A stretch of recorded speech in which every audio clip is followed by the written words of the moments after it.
There's been a lot of conversation in recent years about movies and TV getting visually darker. And lately, this conversation seems to center on Matt Reeves' The Batman.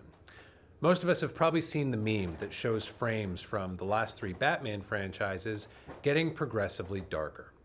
And I've heard all kinds of explanations for this trend, including that Greg Fraser, ASC, who, by the way, just won an Academy Award for cinematography, quote, forgot to turn the lights on. But in this video, I don't want to focus on why the Batman is so much darker than its predecessors, but whether this claim can even be substantiated. To do this, we're going to skip past the memes and the comment sections and turn to our trusty friend, image science. All right, guys, so I want to look a little more deeply into this claim that the Batman is visually darker than Batman films before it, and the claim that seems to be accompanying it that it's too dark, that someone did their job poorly or they made a mistake, and that the Batman is simply too dark. So the best way to make an objective assessment of these claims is with a bit of image science, because there's actually a standardized formula for calculating the luminance, meaning the overall intensity of light of an image using its red, green, and blue pixel values. So for our control for today's experiment, I thought we would use The Dark Knight. There's any number of Batman movies that came before the Batman that we might use, but I think The Dark Knight is far enough back to offer a meaningful comparison point, and I always like the excuse to look at those images because it's my favorite Batman film. So let's take a look at what happens when we calculate the luminance of all of the pixels in all of the frames, all the shots, all the scenes in The Dark Knight. What we're going to get back when this analysis concludes is a single number that we can use to objectively assess the brightness of the Dark Knight. Let's see what we get back here. So, across the entire film, the average luminance of the Dark Knight is sitting at a 43, and that's a 43 out of 255, by the way, okay? So we have our first control point. You can even see back here, we've graphed the luminance of the various frames that have been analyzed throughout the entire film. So that's our average luminance, 43. Let's go over now to the Batman and run the exact same experiment, and let's see what we get for our average luminance when we do. Same exact process. We're going to go through every pixel of every shot, every frame, every scene, and derive a luminance value from those pixels, and then average those values into a single number. So we can see in the case of the Batman, we've come back with a 29 compared to the 43 that we got back for the Dark Knight. So it seems so far that this claim that the Batman is darker than the Dark Knight is holding up. But I'd like to try tweaking this experiment just slightly and see what results we get. You may have noticed if you've seen the Batman that it has a lot of night scenes. Almost all of the movie is set at night, which stands in contrast to most films and certainly to The Dark Knight, which has its share of day scenes. So what happens if we close out of this analysis and we go back over to The Dark Knight and we control for day versus night? So now instead of running my analysis on the entire film, I'm going to run my analysis only on the night scenes from The Dark Knight. Let's see what happens when we do this. Exact same process, we are simply controlling for day versus night scenes.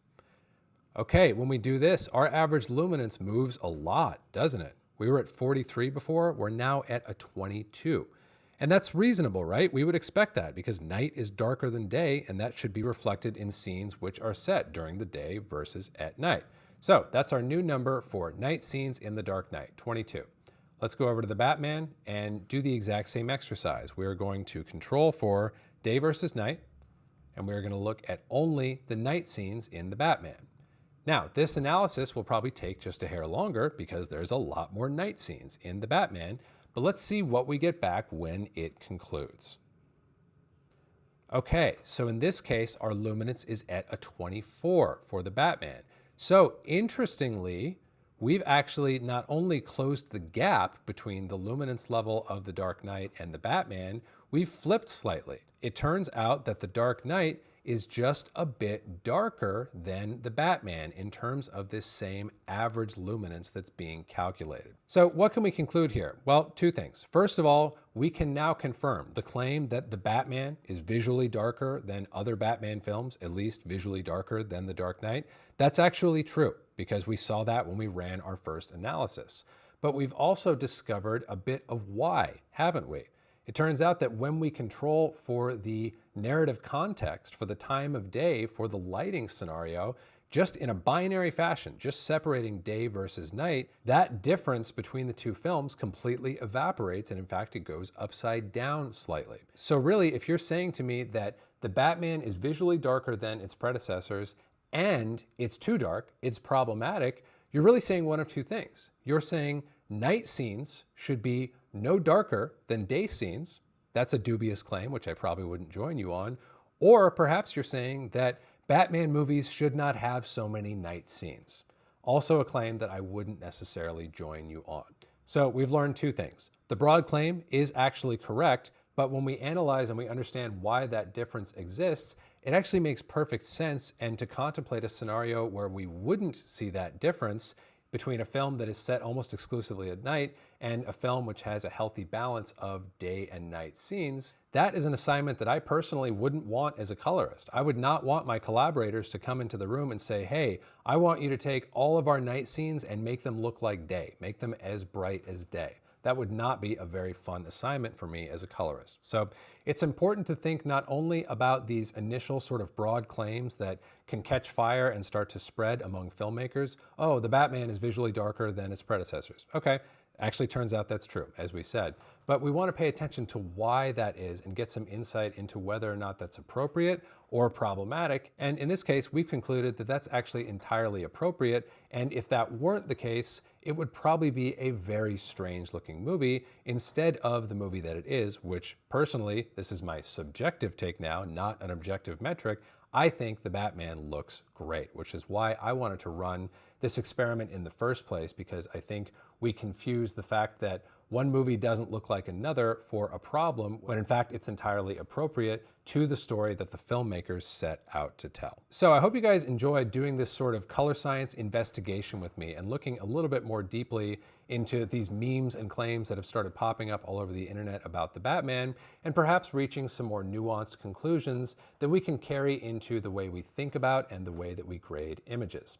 If you like this new format of video, let me know down in the comments and maybe we'll do more of them. Or if you want me to shut up and go back to teaching DaVinci Resolve techniques, let me know about that too. Even though we didn't discuss color grading technique in today's video, there's an important lesson that we can apply to our color grading practice. That as artists, we need to think more deeply about our work and the work of our peers than broad generalizations such as "it's too dark." These oversimplifications might make for a good meme, but they will never make for a great image. And by the way, if you enjoyed today's practical application of color science, you definitely want to check out my Creative Color Science 2 masterclass happening later this month, where we're going to go much deeper into how we can use color science to create world-class looks and tools for ourselves. We'll even be joined by Steve Yedlin, ASC, who's one of the best creative color science practitioners I know.